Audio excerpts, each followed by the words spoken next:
Hi everyone, welcome to my YouTube channel. இன்னைக்கு நாம ரவா கேசரி ஈஸியாக எப்படி செய்யலாம்னு பார்க்கலாம். இதுக்கு தேவையான பொருட்கள் எல்லாம் நான் டிஸ்கிரிப்ஷன் பாக்ஸில் கொடுத்துருக்கேன், செக் பண்ணிக்கோங்க.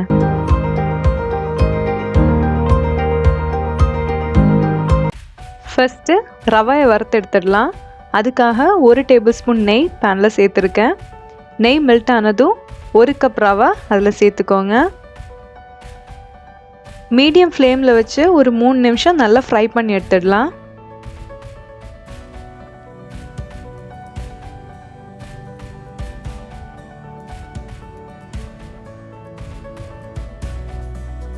ரவை நல்ல வாசனையோடு வறுபட்டு வந்ததும் இதை நாம் ஒரு பவுலில் ட்ரான்ஸ்ஃபர் பண்ணி வச்சிடலாம்.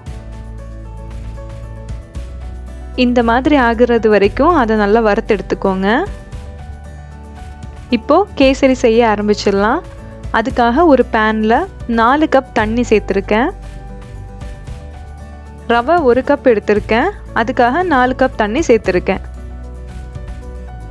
தண்ணி நல்லா கொதிச்சு வந்ததும் நம்ம வறுத்து வச்சுருந்த ரவையை கொஞ்சம் கொஞ்சமாக சேர்த்து நல்லா கலந்து விட்டுக்கோங்க, லம்ஸ் எதுவும் ஃபார்ம் ஆகாத மாதிரி.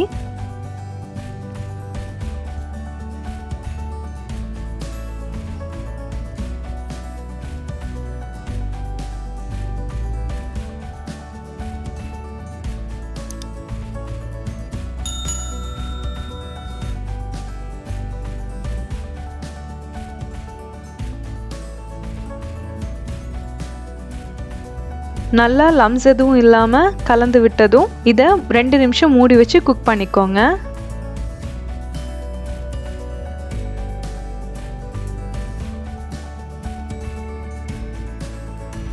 ரவை நல்லா வெந்ததுக்கு அப்புறமா தான் சுகர் ஆட் பண்ணணும்.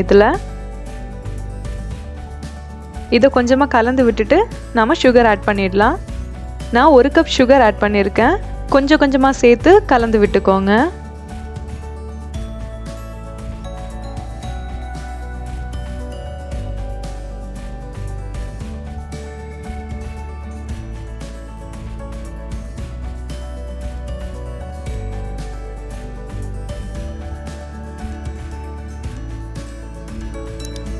எல்லா சுகர் கலந்ததும் இது 2 நிமிஷம் குக்காக விட்டுடுங்க.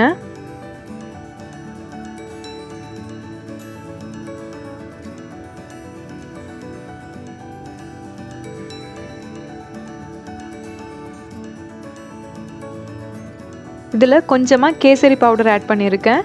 கேசரி பவுடர் ஆட் பண்ணலைன்னா கொஞ்சமாக குங்குமப்பூவை தண்ணியில் கலந்து அந்த தண்ணியை இதில் ஆட் பண்ணிக்கோங்க, கலர் வர்றதுக்காக.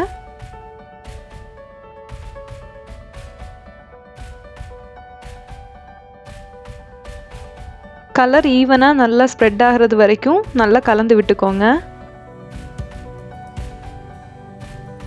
இப்போ நாம் இதில் நெய் சேர்த்துடலாம். அதுக்காக நான் 1/4 கப் நெய் எடுத்திருக்கேன். கொஞ்சம் கொஞ்சமாக நெய் சேர்த்து கலந்து விட்டுக்கோங்க.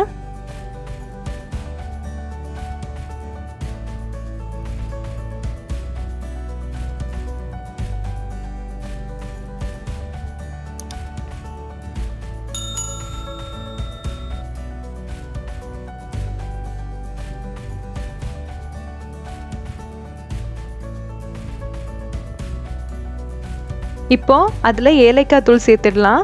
1/4 டீஸ்பூன் ஏலக்காய் தூள் சேர்த்துருக்கேன். கூடவே கொஞ்சமாக உப்பு சேர்த்துருக்கேன், 1 பிஞ்ச் அளவுக்கு. அதோட டேஸ்ட்டை அதிகப்படுத்துறதுக்காக இதை நல்லா கலந்து விட்டுக்கோங்க. நெய் சைடில் நல்லா பிரிஞ்சு வந்ததும் இதை இறக்கிடலாம். இப்போ ஒரு பேனில் 2 டீஸ்பூன் நெய் சேர்த்துருக்கேன். இதில் 2 டேபிள் ஸ்பூன் கேஷ்யூ சேர்த்துடலாம்.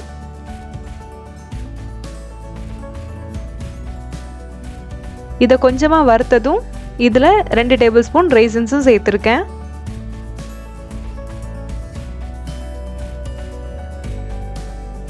நல்லா பொன்னிறம் ஆகிறது வரைக்கும் அதை வறுத்து எடுத்துக்கோங்க. இதை நாம் ரெடி பண்ண கேசரியோட சேர்த்து நல்லா கலந்து விட்டுடலாம்.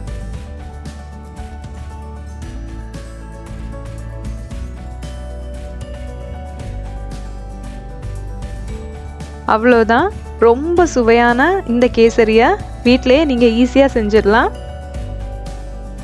இந்த ரெசிபியை கண்டிப்பாக நீங்கள் வீட்டில் ட்ரை பண்ணி பாருங்கள். ட்ரை பண்ணி பார்த்துட்டு எனக்கு உங்களுடைய கமெண்ட்ஸை சொல்லுங்கள். இந்த வீடியோ உங்களுக்கு பிடிச்சிருந்ததுன்னா லைக் பண்ணுங்கள், கமெண்ட் பண்ணுங்கள், ஷேர் பண்ணுங்கள். மறக்காமல் நம்மளுடைய சேனலுக்கு சப்ஸ்கிரைப் பண்ணிவிடுங்க. கூடவே அந்த பெல் ஐக்கானையும் கிளிக் பண்ணிவிடுங்க.